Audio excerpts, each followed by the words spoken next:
tumekasirika sana kwa wabunge kwenda kuimpeach Rigathi Gachagua pale. Mimi kama mbunge wangu sijakutuma uende kuimpeach mtu. Hakuna kazi imenifanyia. Alafu unaenda kuimpeach Gachagua. Wewe Mr. President, tunakuheshimu sana, lakini sasa umekuja sana. Hiyo kiti ya Deputy President hatuitaki tena. Kama Rigathi anaenda nyumbani, usiturudishie sisi kama watu wa Mount Kenya.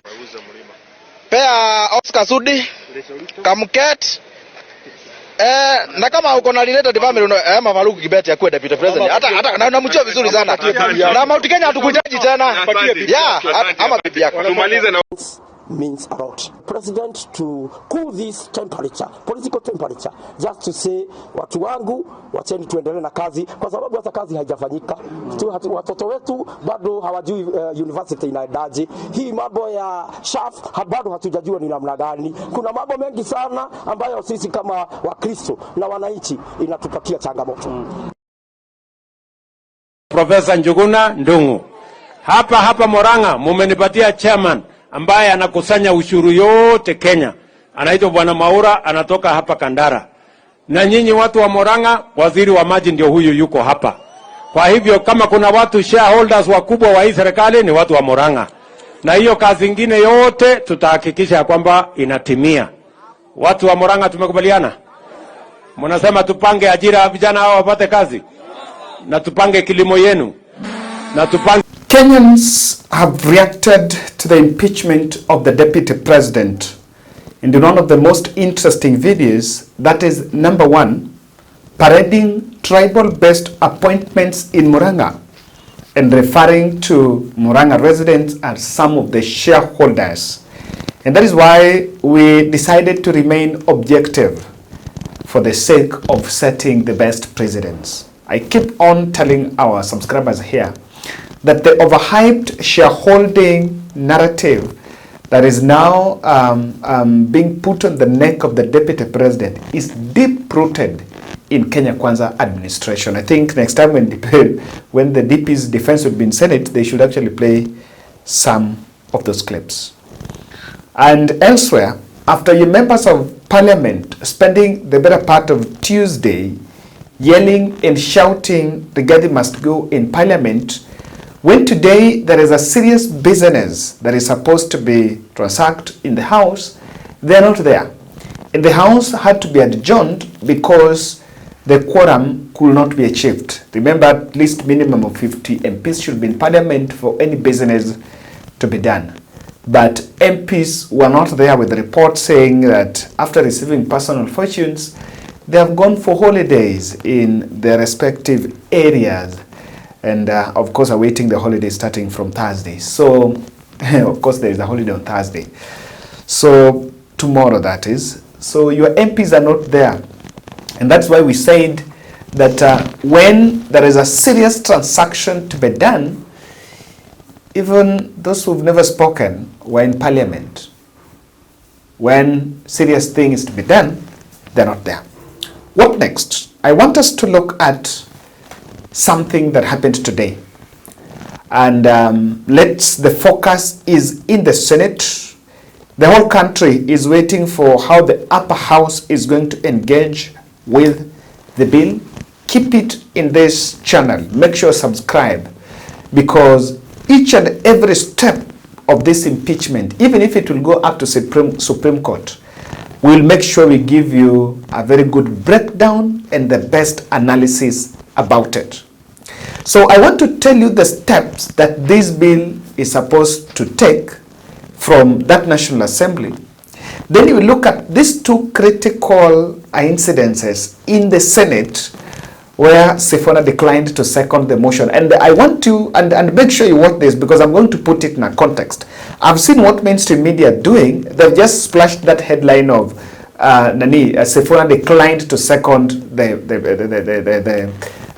motion by Arun Cheriot. But I think most Kenyans have gotten the context. So in this podcast, you will actually get the right context of that Sifuna statement. What next?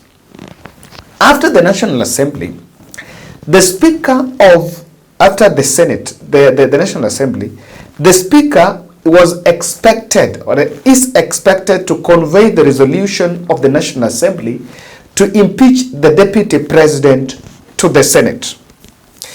Now, he's supposed to do, and he has 7 days to do this, 2 to 3 days to do it. Upon the Senate Speaker receiving the notice of motion of impeachment from the Speaker of the National Assembly, upon a king receiving the motion from Wetangula, he has 7 working days to convene a meeting of the Senate to hear the charges against the Deputy President. He had 7 days. Apparently, immediately Wetangula left Parliament, I think he just did a WhatsApp message. There was not even an official communication to the Speaker of the Senate. And today, a day after that Parliament session, today, Parliament convened a meeting. You can see the rush. He had 7 days, so he could still even do it on Friday or even Monday next week. Remember, tomorrow is going to be a holiday. So the Speaker of the Senate, Kingi, rushed to convene a meeting. Now, note that in the Senate, there are 2 ways of going through the impeachment. The first one, the Senate may appoint a special 11-member senators to investigate the matter. That's number 1. Or the motion to be, or rather, the motion to be probed under the plenary, where the whole House of Senators, just like what happened in the National Assembly. The special committee shall, if they form a committee, then the committee is supposed to investigate the matter and report to the Senate within 10 days and report whether it finds the allegations against the Deputy President substantiated. Remember, the committee is supposed to have 10 days, within 10 days, but the deputy shall have the right to appear and to or rather and to be represented before that special committee during its investigations. But if that special committee reports that particulars of any of the 11 grounds, the 11 grounds that have been put against the Deputy President, if that committee is formed and they find the Deputy President guilty of any of those 11 grounds, then the Senate shall accord the Deputy President an opportunity to be heard and vote on the impeachment. Remember, the Senate shall require 2/3 of the senators, which is 45 senators, to uphold any impeachment charge, following which the Deputy President shall cease to hold office. So let me explain for you something. I told you there are 2 ways. If a committee was to be formed, the committee was supposed to do the investigation. If they find the DP guilty on any of the 11 grounds, then it's just going to be given the right of being heard in the Senate. Then the Senate directly goes to vote. Now, what is going to happen there is that the senators are not going to debate the bill conclusively. All the senators are not going to debate that bill because already the work has been done by that committee. And in fact, that committee tables the report to Parliament, and the committee is supposed to Senate. The committee is supposed to table the report to Senate, and they will be telling the Senate that the Deputy President is guilty. One thing about the membership of this 11 committee is that the 2 parties are going to contribute about it, but the majority side will have many members representation. Remember, it's 11. So the 11 will be distributed from minority and majority side, but and the UDA side will have a better representation there compared even to the minority. Let me give you a good example. During the impeachment motion against Mithika Linturi, the agriculture CS, do you know Linturi survived? The state infiltrated this committee and they managed to pull Mithika Linturi off the hook just at this committee level. So committee and Nani had a case, Jack Wamboka had a very strong case against Mithika Linturi, but the committee was skewed and it was infiltrated, and that is how they pulled Mithika Linturi off the hook, despite the fact that there was a clear evidence and outcry from the public that the minister was personally liable for the fake fertilizer scandal. So, something happened. When the Speaker was issuing, Speaker of the Senate, Amason King, was issuing his communication, he said that he wanted the bill to be rushed. In fact, he said between today, I think Thursday and Friday, so that within that time, senators shall debate, and after debating, those 2 days are enough for them to debate, so that the Deputy President can appear on Friday. That is what Speaker Kingi wanted. And Nani rose on a point of order, Cherargei. And Cherargei requested that they should not rush it, because this is a bill of a very huge, this is a very significant matter for the Senate, and requested that they should just be given time, and if need be, even 1 day should be extended, so that the senators can put their minds over the matter. Listen to Cherargei. And also, Mr. Speaker, I needed your guidance and clarity on the process, because looking at Standing Order 78 on the removal procedure for removal from state office, which includes the removal of the President, Deputy President or state office. Mr. Speaker, I want to invite Mr. Speaker to request, when you read under, sorry Mr. Speaker, I'm trying to get second schedule of our standing orders, part 1, rules of procedure when considering removal in plenary, either the President or the Deputy President. When you look at rule number 12, subject to these rules, the hearing of the evidence, once it commenced, shall proceed and continue on until the Senate concludes the hearing of the matter. So, Speaker, this extrapolates itself from Article 145, 150 in the removal of either the President or the Deputy President, considering this a matter of national interest, and it will involve a lot of process of evidence producing and many other procedures.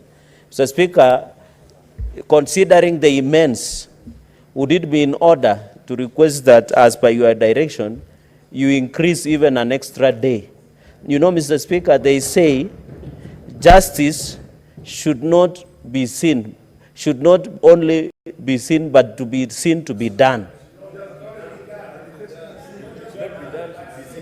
Oh, okay, Mr. Speaker. Order, Honorable Senator. Mr. Order. Speaker, I'm happy. Let the Senator Funandi say it the way he understands it. Yes. Proceed.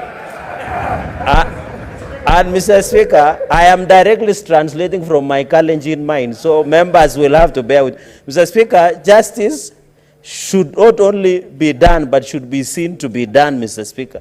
You know, we went to group of schools, some of us. Mr. Speaker, the point I wanted to make is that since the plenary process will allow Kenyans to follow, would it be in order whether we convict or acquit, because the law house, which was pre-trial chamber, and this is the real trial chamber, Mr. Speaker, where we shall be looking and setting precedent for future impeachment. I'm not predicting that there will be impeachment of president or deputy presidents in future, but Mr. Speaker, the point I wanted to make, and I don't know why Senator Sifuna is irritated. You'll have your time. Why are you worried?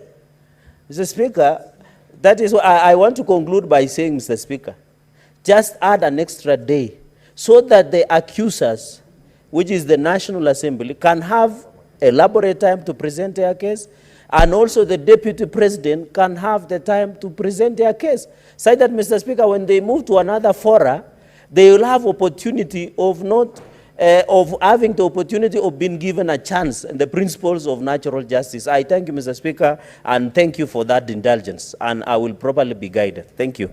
Senator Funandi, as we sit here, we don't know the number of witnesses that will be called. We don't know the volumes of documentation. So, after Cherargei said, then Enoch Wambua, who is on the other side of the minority, rose and was supporting and was cautioning the Speaker of the Senate that he should allow, just like he's going to give opportunity to the Rigathi and the MPs, Rigathi Defense and the MPs to put up their case, the judges who are the senators in this matter should also be given a fair opportunity to speak and debate on this bill. so that from that end, they can make a very well-informed decision. And that is where, that is the point where Enoch Wambua was actually chased from the chambers. And the prayers that were being made by Senator Cherargei and Senator Medhu sit very well. That, Mr. Speaker, the assurance you have given that both parties will have sufficient time to prosecute their cases and to do what they have to do. Mr. Speaker, let that assurance also go out that the judges sitting on this matter will also have sufficient time to reason, to caucus. Mr. Speaker, and when there is need for even members to take time off, 30, 40 minutes, to caucus and steer this thing properly. So, Mr. Speaker, we don't have, I would really hate to see a situation where we end up the way we did with the Kawira case, the Governor Kawira case, where the last minute of voting is so chaotic, Mr. Speaker. Mr. Speaker, one other thing that you may also need to... Senator Kadure, just let him conclude so that I just give directions on this matter. Let us not prolong this debate. Mr. Speaker, let me just conclude by saying that the other thing that you may also guide us now and into the debate is try and teach us on the issue of patience. People should patiently listen to others. Just conclude. And especially when I express an opinion that is not in line with your opinion. What is your point of order, Senator? Oh, my Kadure, goodness. because you're really insisting. Thank you, Mr. Speaker, sir. Mr. Speaker, you know, if members will go that direction of Kawira Mwangaza case, Mr. Speaker, this case is in court. And what they're implying is that what was processed here was not right. Did you like so it is not it is not standing very well, Mr. Speaker, sir, because this matter has not been determined in the court. And one of the issues that has been raised by the parties is that some of the members did not vote. There was no time for discussion and all those matters, Mr. Speaker. So I think it will not be fair to the Meru County community if we discuss this matter now, because it is an issue which is in court, Mr. Speaker. Good. Honorable Senators, we shall conclude. No, it's me to conclude, Senator Wambua. Now, this is my direction, and it's very much what I've already directed. Honorable Wambua, which floor I have taken away from you? So, Senator Wambua, you're out of order and leave the chamber now for the rest of the day. Leave the chamber. We need to be orderly in this matter. We are going to handle a very heavy matter. We cannot have any senator heckling the speaker. As we go to this impeachment, you need to behave, Senator Wambua. Leave the chamber now for the rest of the sitting. Leave the chamber. Leave the chamber. Leave the chamber, Senator Wambua.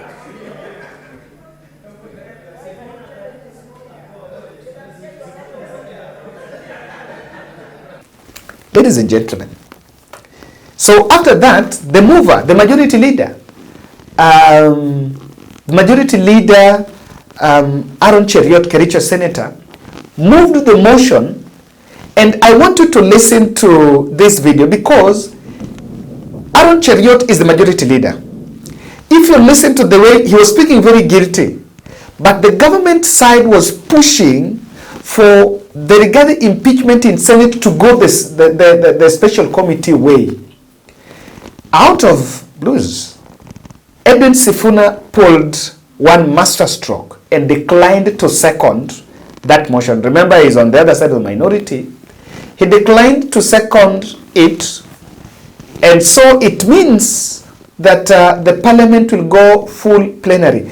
I want you to watch this, and I will interpret the act of Sifuna not speaking or not supporting what the majority leader was supporting in the Senate. Senate may, by resolution, appoint a special committee comprising of 11 of its members to investigate the matter. Now, therefore, pursuant to Article 145(3)(b) of the Constitution as read together with Article 152 of the Constitution and Standing Order 78(1) of the Senate Standing Orders, the Senate resolves to constitute a special committee to investigate the proposed removal from office by impeachment of His Excellency Rigathi Gachagua, EGH, Deputy President of the Republic of Kenya. Mr. Speaker, this is uncharted territory. For the first time, the Senate of the Republic of Kenya is being invited to conduct an impeachment hearing of a Deputy President. Much as this is constitutional, Mr. Speaker, it's the first time that this is happening. And there is a proposal before us as a House, as per our standing orders, to either consider this matter. We have two options as per our standing orders, to either consider this matter by a special committee or the plenary. The motion before us, Mr. Speaker, is a proposal to the House that we select 11 of our members from both sides of the House to consider this impeachment and advise us, Mr. Speaker.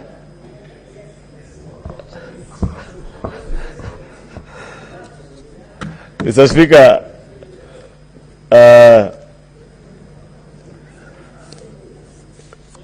I don't know what is the excitement in the House. I have said already that this has never happened before, but that's the proposal.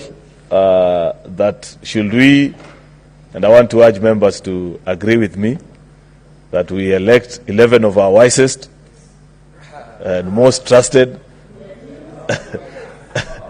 senators, Mr. Speaker, who we think have the sufficient wisdom to read on our behalf, make a decision, and as you know, as per our standing orders, Mr. Speaker, should they elect that the matters have not been substantiated, the matter dies, and there is no recourse for the House.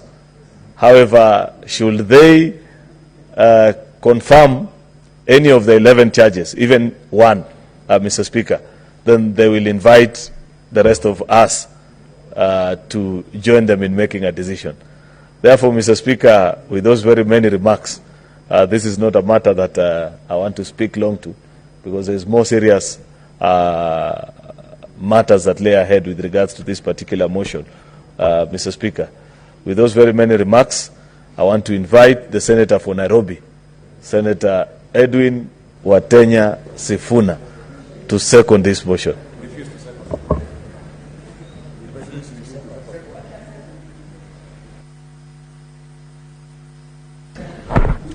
I thank you, Honourable Speaker. As you have indicated in your communication, indeed this is a matter that is extremely unique, that has elicited immense public attention, and therefore, Honourable Speaker, given the mood of the House and especially on the minority side, I respectfully decline to second that motion.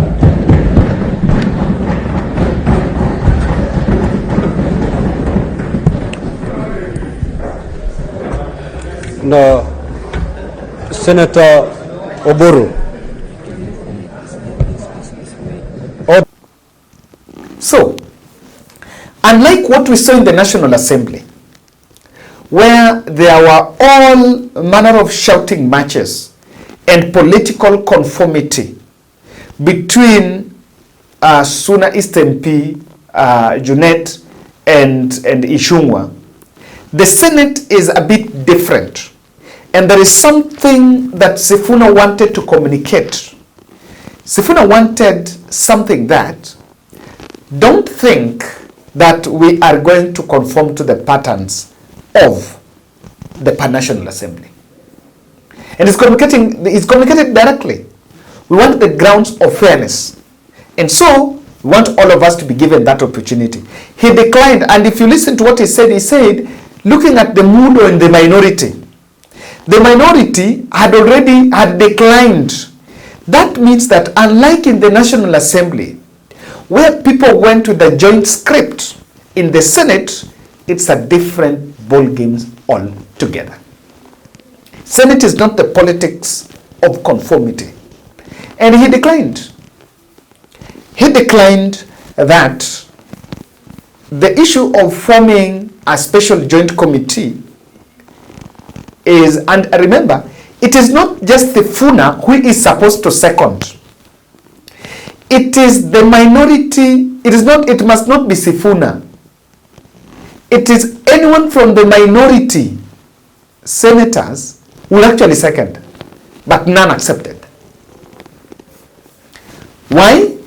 They denied the state opportunity to form a special committee to investigate the Deputy President Rigathi Gachagwa's impeachment. I want to tell you the dangers of this committee. Why Sifuna made the right decision to deny state that opportunity. That committee is supposed to be quasi-judicial. When they are there, they're going to pick their chairman. They're going to pick their chairman, that committee. When they're there, they're supposed to table and write a report and agree on a report. If they don't agree, they subject themselves to a vote. Let me explain. That's what happens. I remember the impeachment of Mithika Linturi. We analyzed it. You know, the good thing is we analyzed some of these events. Mithika Linturi, that committee moved from a hotel in Nairobi, I don't know, to Naivasha, I don't know to where. They could not agree, and they subjected the decisions to a popular vote, and there is a side that won. So it is very easy to midwife and micromanage a 14-member committee. Now,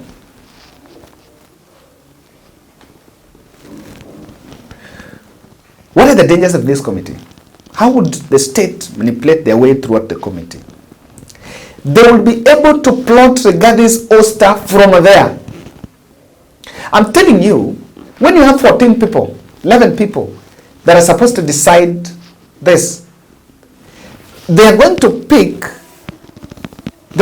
pick friendly senators, pro-Rigathi impeachment senators, to sit in that committee. And now the state already knows who and who is not going to conform to that impeachment. They already know. Someone should not lie to you. They know Senator X, Senator Y is not going to conform to that impeachment. It's not. They know that position. And there is a plan to lock the vocal senators that would actually bring a justice and fairness card on table. I am going to look through the eyes of Edwin Sifuna, the Nairobi senator, a man who has been oozing wisdom, a man who has been oozing the power and the vigor to seek justice and fairness. I'm going to look through the eyes of Richard Onyonka, the Kisii senator, a man who has always believed that the deputy president and the president are only fighting to share the loot and none other than the personal vendetta on the deputy president. Those are the people that we've been looking for. We are looking for Busia Senator Okia Omtata, where the wheels of justice are going to move. The people that are looking for truth and justice. We're looking for Samson Cherargei. The people that have always believed it is not about what the president says, even though he comes from the president's backyard. The country is looking for brave men and women that can rise above partisan politics and put the interests of the country first. Not emotional charade that is laced by assaults, insults, and abuses so that you can flare emotions and just vote because of personal fortunes. The country is looking for senators that can argue their point without thinking of how much will be put in my bank account and which tender I will get from affordable housing or which tender I will get from which ministry. That is the senators the country is waiting for. So, regarding motion, the committee is a platform of bargain. They were pushing for that committee because if that committee is to be formed, then the bargaining on how do we vote, who do we support, the bargain will be done at the committee. But if you face the whole house, it's a bit more technical. The other one, they will use the committee to rush the process. I'm telling you, kama ngokubali kuform committee, that committee would have been formed and it will be working from tomorrow. By Monday, the guy would already be impeached. Now, because they said plenary, things changed. It's been now pushed to next week on 14th and 16th, the day the parliament would vote. The country wants to interrogate. Let the senators, because look at what happened in the National Assembly. What happened in the National Assembly is absurd. And I think so disappointed that even the Senate Speaker wants to behave like his counterpart in the National Assembly, Masika Wetangula. When there was an MP who was rising to oppose the motion, the whole assembly would descend on him and he will not get protection from the Speaker. The Speaker would keep quiet as other MPs descend, heckle and boo a member of Parliament who would rise to oppose Rigathi impeachment. We want to see how this bill is done in the Senate. We want to see, they have more experience on impeachment than the National Assembly. So the country must see their experience in this bill. I don't know what you think, guys. Do you think we needed to go the committee, or it is fine that we went the other way of plenary? Thank you, guys. I'll just give you a snippet of our girl Juliet. We took her to Moraga University yesterday, and this is how the girl smiles. By 11:30 a.m., Juliet was already in class. Yes. Asanteni. Hi guys, so imebidi nimeshafika Murang'a. So that is Murang'a University College. Tuko na Juliet hapa. So Juliet is going to update you. We arrived here in the morning, so she had done the bit of it that is needed on the administration. Na inabidi uende class eh? Yes. So she must go to class now as we speak. So that is why I just want us to do this video haraka. I did just acknowledge and ongea na and you appreciate it. Okay, nasema asante kwa uwezo wenu wa kunifanyia hivi. Nimeshalipa rent na school fees kidogo na mahitaji mengine. Nataka kuwashukuru. Yes. So units wamesema wataregister government ikileta scholarships. So we've done the units. The units, that's one thing I've understood, kwamba units zinakuwa registered, government ikishaleta scholarship. And Juliet, I hope utakuwa mzuri. Yes, so yeah, so guys, I'm here to share Maliza. I now have to go back. I have to go back to Nairobi kwa sababu hii impeachment venye inaendelea, naona emotions ziko high within this region, so I have to travel back. And thank you very much for supporting Juliet. Juliet, how far? Ile nyumba iko mbali sana na hapa. How will you be coming? Sometimes. Yeah, so thank you guys. Juliet is here. Ukipitia sometimes unaweza nitakupatia number if you want to say hi to Juliet. Utakuwa unakuja, naweza kupatia number, unakuja unamsalimia, and we will be so grateful and thank you very much. We've managed and may really God bless us. Asante.